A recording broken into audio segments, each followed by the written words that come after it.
education, entertainment, the Alma Mansi Show. The Alma Mansi Show.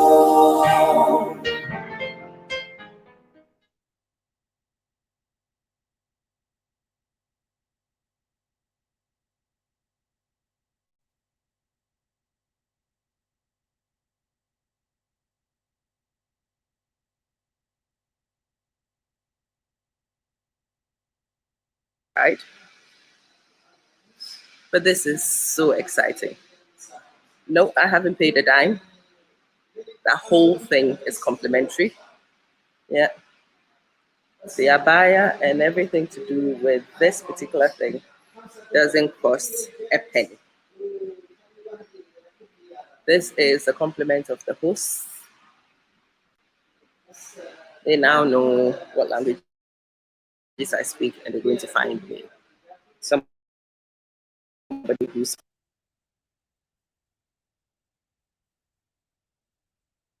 speaks my language. I'm trying to arrange this properly. But I think here, as long as I've made an effort to be covered up, there isn't a big deal. I love Bahrain. I'm actually beginning to love lots of things about this beautiful country. I do. Let's see if I am still in range to the lovely Mohammed. It would be wonderful if I was. But it's a beautiful little library. Good place to sit when you're waiting for your tour guide. Maybe you might be convinced to go check out some of the text. I mean, that isn't much of an option for me because I don't understand anything over here. The literacy is not good. But if I wasn't illiterate, this would be very cute. This would be a very adorable thing to do. See, very demure, very covered, very ready for the mosque. Happiness doesn't cost anything, you know. I always say to people, happiness doesn't cost much. So, those of you who are afraid, this bit is for those of you who are always afraid to explore on your own. Yeah, keep the socks. There we go. This one can sit here. This one can sit there. There we go. All right, I am ready for the mosque. All right. So this is my guide. That's the main entrance to the mosque. Okay. So that's where people who want to pray come from? Yeah, but since during the week we don't need to come to pray in mosque, Mm-hmm. you can pray at home, work. You don't get too many people. Okay. So we close them and we open the one which is like next to the ground. For the guests. Okay. Friday is the only day of the week where we should come to the mosque. Okay. Only Fridays. Friday noon prayer. We'll talk about prayer time. Okay. Which could be equivalent or similar to Sunday service. Yes. This is why in Muslim countries, the weekly day off is Friday. In Christian countries, the weekly day off is Sunday. Mm-hmm. Sunday they go to church, Friday we go to mosque. I like that. And on that day, this door will be open and we'll expect quite a few people. I can imagine. There's enough space. So this is the mosque for Sheikh Al Fateh. Sheikh Ahmed Al Fateh. Ahmed Al Fateh. Ahmed is a name. Yeah. And It is the first of Al Khalifa family, the ruling family, Okay. who came to Bahrain a little bit more than 200 years ago. All right. And he ruled Bahrain. He came from Kuwait Okay. and he ruled Bahrain. Okay. And his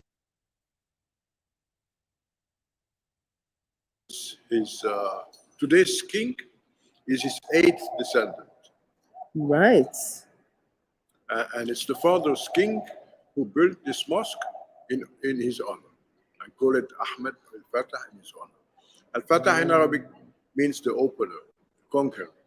Okay. Ahmed the Conqueror. Yes. Right. It is the biggest mosque in Bahrain. Okay. It was, sorry, I have a cough. It was built between the year 1984 and 1988. That old. Wow. 34 years old. Wow. That is amazing. And it can take up to 7,000 people worshiping. Say what? 5,000 down and up, we'll go and see right now. And once those two are full, the courtyard here can take another 2,000. Wow. And have you ever filled it to capacity before? Yeah. There are two occasions during the year Mm-hmm. where you can even expect more than 7,000. One is right after the month of Ramadan, Yeah. which is the month where we all fast. Mm-hmm. So after that, we celebrate.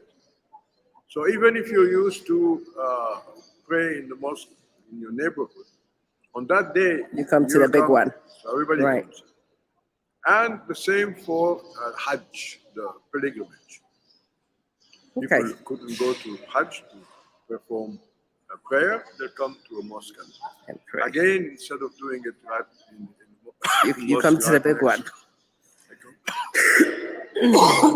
Sorry. It's all right. And it's also an occasion to meet some people you haven't seen in a long time, because you know that he'll be there. I like that. Very And nice. have a coffee afterwards. This is Go gorgeous. for lunch. I like it. I like Please. it a lot. Thank you.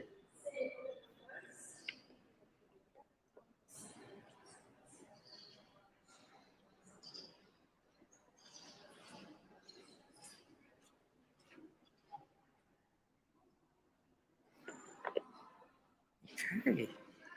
Oh, and the carpet is so soft. So this is how it looks on the inside. Right. Oh my goodness.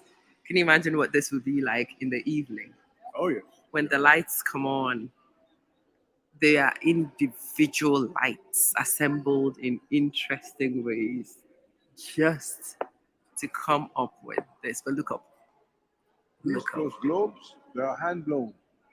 They are hand blown. Yeah, they come from France, from a town called Biot in the south of France. They're known for this kind of work.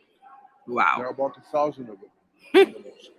1,000 of these little Yeah, they hand don't- blown. I like that. But I think what strikes me the most is the fact that one, it's not a very new mosque, but it doesn't deviate too much from some of the newer ones I've seen. Yeah. It's just as grand. Just as grand.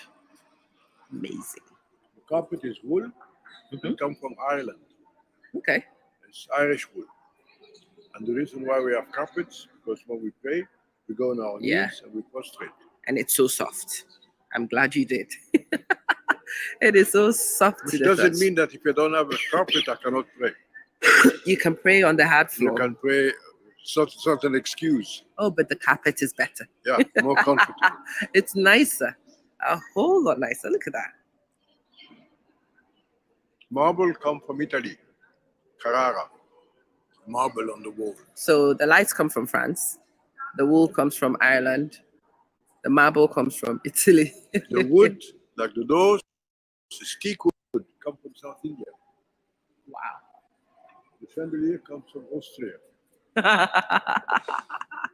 Well, this is becoming the United Nations, isn't it?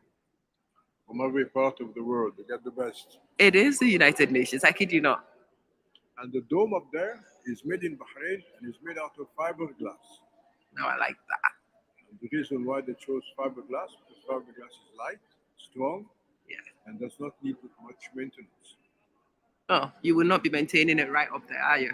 It has a diameter of 25 meters, Wow. which makes it the biggest fiberglass dome in the world.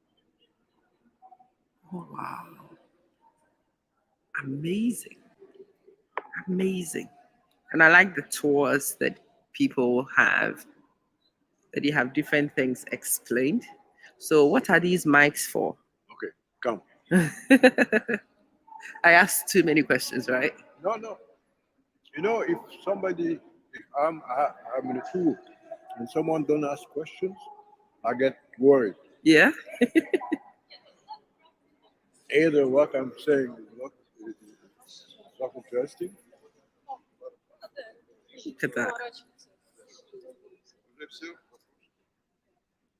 No. Any mosque, you'll find a niche like this one. Okay. And this is to show the direction of Mecca. So you know which direction to point your prayers. Anywhere in the world, I have to face Mecca. Yeah. Because in Mecca, there's a room that was built long before Islam by Prophet Abraham. And it's the first house of God for people to go inside and pray to the God we are praying to today. Okay. Because during this time, people were worshipping idols, statues. So he went around and told those people, why are you worshipping a statue? It's doing nothing for you. You should worship your creator. You the one who gave you life, the one who created that world you live in. So some people believed in what he was saying. It made sense. They said, yes, we would like to pray to the God you're telling us about. But we don't want to do this right next to somebody praying to a statue. So, with the help of his son, Ismail, and the first believers, they built that room so they could go inside and pray. Now, this room still exists until today. Wow. It's called the Kaaba, which I'm sure. Oh, yes, I've seen the Kaaba, yeah. I didn't know the story, but yeah. It's black. Yes. Because it's covered with a black cloth, which is changed every year. And it looks like a cube because it's about 10 meters by 10 meters by 10 meters. As one door, people could go inside and pray. But with time, more and more people believe in Abraham's message. More and more people want to go inside and pray. It became too small. So they had an idea. Instead of praying inside the room, is to form a circle around the room, face the room and pray. So this is the room. They made a circle. More people came. So they formed a second circle, and a third, and a fourth, and a fifth, and so on. Meaning, those lines that you see here, each line can represent a small part of a big circle around Mecca. That's amazing. And it's all detailed in the carpets too. That is interesting. That is very interesting. So when we pray, we stand on one. First, we have to fill the first row. Once the first row is filled, then it'll be the second, and the third, and the fourth. Same as if we're in Mecca. And you can't sit at the back when this place is not filled. There is the main prayer is prayed in congregation. Okay. So, and you have a man who leads the prayer. It's called the Imam. Yeah. Come.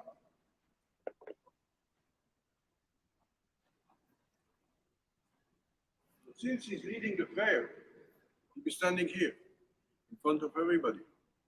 But he also has to face Mecca. So he'll turn his back to everybody. And this is why this has this shape, for his voice to bounce back. Oh. So he can be heard anywhere. This and the shape of the dome, they play a big role in amplifying the sound. So this is all acoustics. Yeah, look, listen. You heard the echo? Yes. Anything I say here can be heard anywhere in the mosque without the help of microphones, loudspeakers. Wow. That is so cutting edge. I've never thought of it. I've seen the domes. I thought maybe it was aesthetic. I was not actually expecting any functionality to it at all. It has two functions. The one is to amplify the sound. Yeah. The second is to regulate the temperature. Of course. Like the hot air will go up, and then it will cool down, come down again. Of course. And then it will make a convection currents. Yeah. That is amazing. No, I have never thought of it that way before. Now, because during the week they don't get too many people, so what they do is the imam stands there Mhm. where the microphone is, and the first row is done behind him. Yeah. This place is kept empty. Hmm. You know, I always thought the Adan was recorded. No, not in a mosque, not from a mosque. Right. Uh, a recording can be used in places like malls, Okay. shopping malls, All right. or schools, or not even schools. Schools that ask a student to call. Factories, but from a mosque it has to be live. Ooh. And that's at the time of prayer, five prayers per day. Yeah. And when are those times? How do they know it's prayer time? From the position of the sun in the sky. Mm-hmm. So the very first prayer of the day will be between dawn and sunrise. Yeah. Which is between 4:20 and 5:37. That's how I wake up in the morning. Ah, When I hear the Adan, I know good. it's Then time you to pray. wake. You Yeah. pray.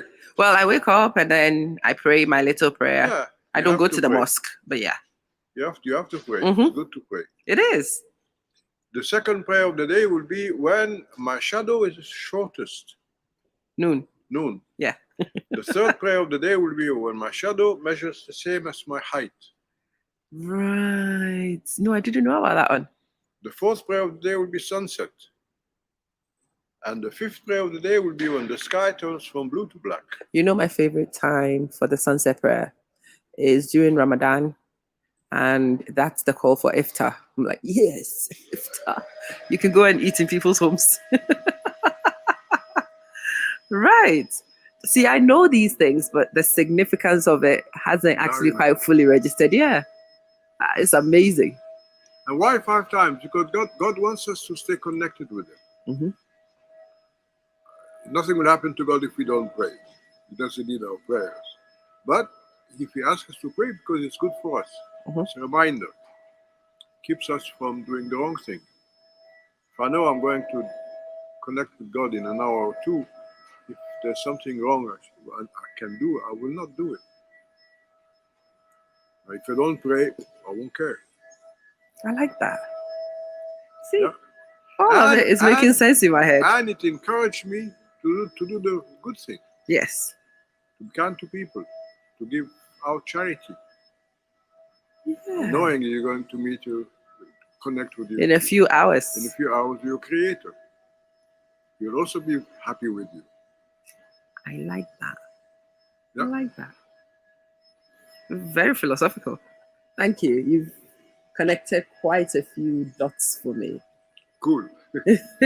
I'm like a child in this place.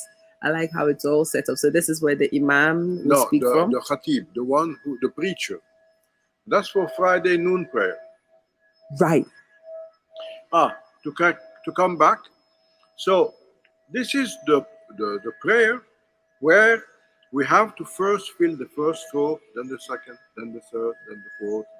That's the main one. Okay. Any prayer after that, maybe I couldn't come during the main prayer. I came half an hour later. I will wait for somebody.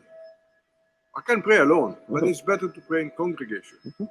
So I will wait for someone, and we can pray together in congregation. I think I'll go and get some A drink. Yeah. steps to it. So I have a they cough don't too. have to come here.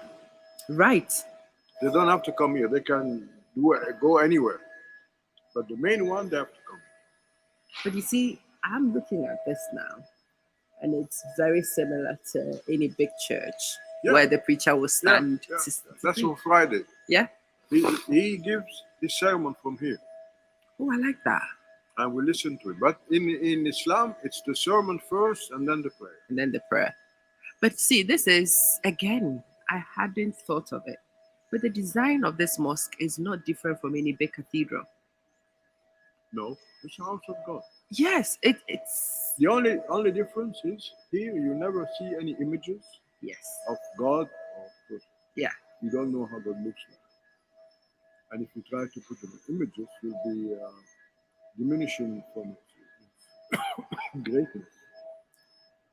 Yeah, I hadn't even made the association to the cathedrals, but yeah, there's a place where the preacher stands, there's a place where the congregation sit, people participate, and you can see the vents. And wow, Nice. Magdi, you Yep. have given me a great start to a morning, Thank you.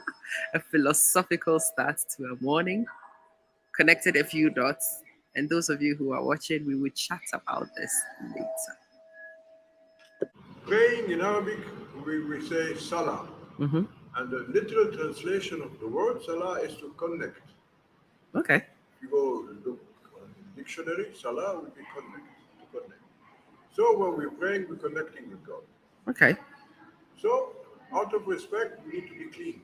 If you're going to go see your boss at work, before entering his office, you make sure you're presentable. So imagine you're going to stand before God, connect with God.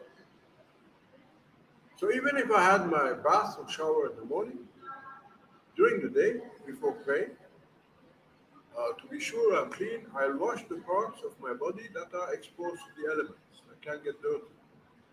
It's a ritual called ablution. And it also prepares me to the prayer, calms me down. And it's done by both men and women. Start with my hands under the running water or in a basin 3 times, and my mouth, my face, my forearms, my head, my ears, and my feet. Which doesn't mean that every time I'm going to pray I need to wash. If I know and I'm sure I did dirty myself, I can carry several prayers one wash. Once I've done that, I face Mecca, I raise both hands, and I say Allahu Akbar. Allahu Akbar means God is greater. Allah is the name of God in Arabic, not only used by Muslims, but Christians and Jews of the Middle East who speak Arabic also call God Allah. And Al means the, Okay. and Ilah means God. So Allah means the God, meaning the only one God, the only true God. Yeah? And I do that when I say Allah. It's to show to God that I'm surrendering myself to Him. Mm-hmm. You know, we surrender God like that. The word Islam in Arabic means to surrender, to submit, Islam. And the person who submitted himself to God Is a Muslim. is a Muslim. So anyone who submitted himself to God, anyone who submitted his will to the will of God, is a Muslim. Interesting. Grammatically speaking, Very interesting. Yes. Logically speaking. logically speaking, Yeah. yeah, logically speaking. Logically speaking. So I go Allahu Akbar and I remain standing and recite the first chapter in the Quran.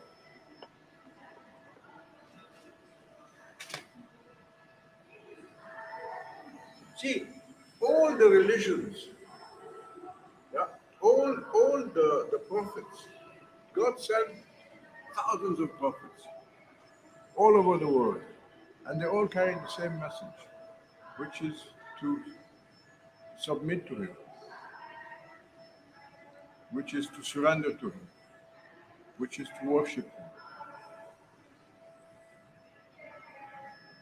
And today, if there are differences in religion, differences don't come from God. Differences are made by man. It's in the cultural practices, isn't it? Yeah, it's in the cultural practices. Moses was a Muslim. Abraham was a Muslim. Jesus was a Muslim. Interesting. Yeah. Jesus never said he's Christian. I've always wondered which one came first. Islam. The last is Islam. And Islam came to rectify all the changes that have been done to his previous messages. The Quran of today is exactly the same as it was delivered to Prophet Muhammad by Archangel Gabriel.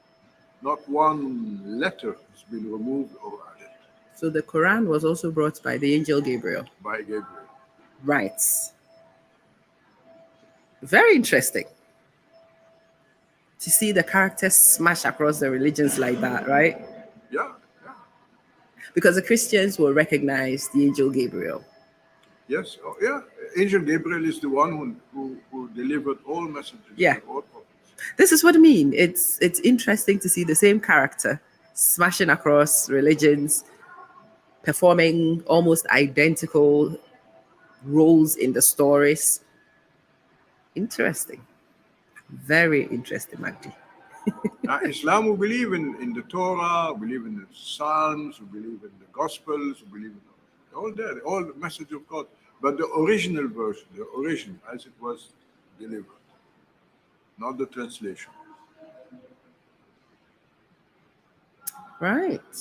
I wasn't expecting a full-on religious, cum common sense, cum historical conversation, but that's exactly what we've had. That is exactly what we've had. Now you have a better. Oh, I do. And for me, it's more connecting things that I already knew. Yeah, You know things and you know them in isolation, isn't it?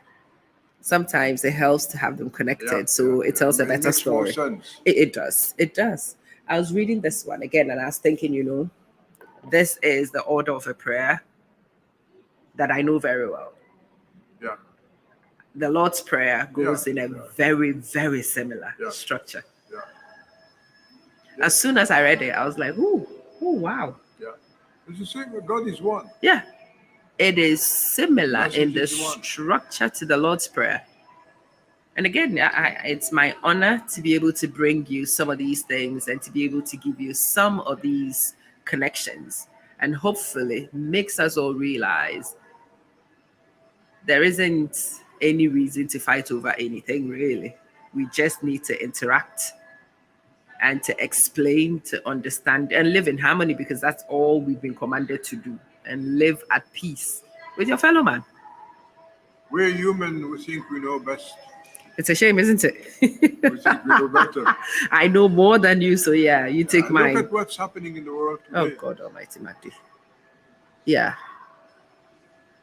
America is sending worth of I don't know how many billions of dollars of arms to Ukraine to help Ukraine, and people dying, starving That's what I was going to say. Nobody wants to pay in Africa. a dime in food. Don't even take it to Africa as most No, I people mean, do. Even in the America itself, there are so many people in America who can't even find a place to sleep. In Africa because of the floods And the droughts, yeah. You saw the news today. It's horrible. Yeah, but the money, people would prefer to send the money to a war. To a war. I still don't understand what the war is for. Do you understand? And why? But that's it. I don't know why. It's just made my petrol more expensive. Yeah. But I don't know why. Yeah. It affects me, but I don't know if it concerns me. Yeah. But here we go. But yeah, we will have a look. Because of you, Magdi, I will go look up the Surat itself.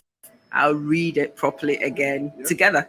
Because yeah, the Lord's Prayer, and I'll try and put them side by side for you when I do it. Yeah, if you go through the Quran, and I can give you a version translation in English. The Torah is in the Quran. The Gospels is in the Quran. The scriptures in the book. Everything. It's all there.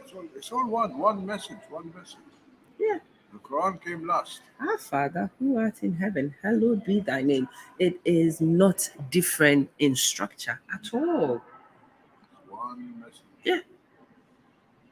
One God, one message.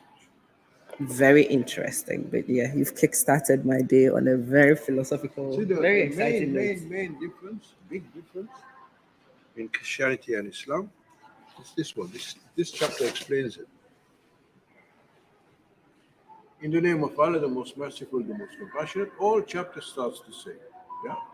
Say He is Allah the One. This is God talking to Prophet Muhammad through Archangel Gabriel, telling him, tell your people He is Allah. He is God, the one, only one. Absolute. Allah, the absolute. He begets not, nor was he begotten. And this is God is very clear there. He begets not, meaning he never gave birth to anyone. Nor was he begotten. Also, God was never born. So God always existed and will always exist. So it is quite clear that Jesus Christ, peace be upon him, in Islam is a prophet. He's a very important prophet. You know, the first time I His saw, name is in the Quran is mentioned 25 times. now that's what it shocked me. I don't know why, but it shocked me the first time somebody showed me. People think we don't believe in Jesus. We hate Jesus. The first We time love Jesus. somebody showed it to me, I was shocked. You know why you're wearing this? Go on, explain. Mother Mary. Mother Mary is the most honored woman in Islam. And she's always been shown covered up, hasn't she? Mother Mary is the most honored woman in Islam. She even has a whole chapter under her name in the Quran. And all women should follow her example. And this is what she was wearing. So you're wearing what Mother Mary was wearing. I It doesn't don't have to be know. black though. Huh? I was going to say, I don't know how qualified I am to do what Mary did, but You can try. that's it. There's a start to everything. Yes, I agree. This is the Mother Mary version of me today for those of you who may not have seen it yet. Look at that. Very demure, right? Yeah, my Shayla doesn't stay where I put it. I can apply it, but it always moves. But yeah, there you go. Quite demure, huh? Yeah. I hope you've enjoyed this section as much as I enjoyed it. And yes, there's a lot of philosophical conversations that need to come off the back of this one. Started by Mgdi, continued by yours truly. We'll continue very soon.